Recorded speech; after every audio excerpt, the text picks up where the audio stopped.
loin du centre. La parole est à Monsieur Jean Lassalle.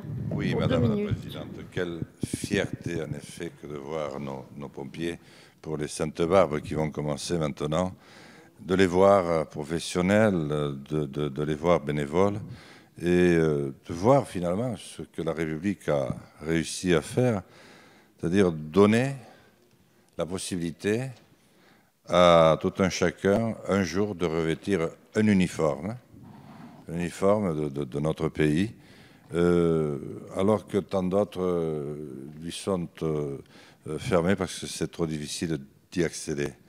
Et qu'elle réussit aussi de constater qu'un élu qui n'y connaissait pas forcément grand-chose la veille puisse se retrouver à la tête d'un SDIS, bien sûr en relation avec monsieur le préfet qui lui connaît. Je trouve que c'est pas étonnant que les pompiers, au fond, aient réussi à se faire apprécier et aimer autant et que les Français leur portent autant de considération.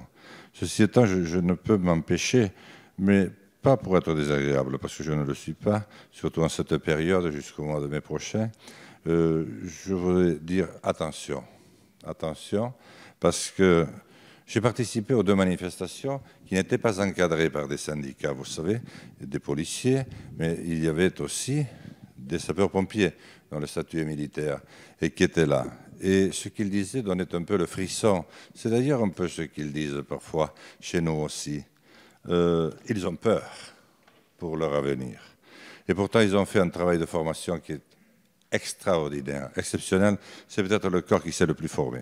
Alors, je ne me fais pas de soucis pour les grandes métropoles.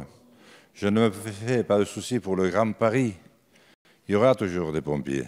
Mais dans des cités un peu plus retirées, un peu plus loin des grandes lumières, j'ai peur, Madame la Présidente. Et je voudrais qu'on aille plus loin. Merci, Monsieur le député.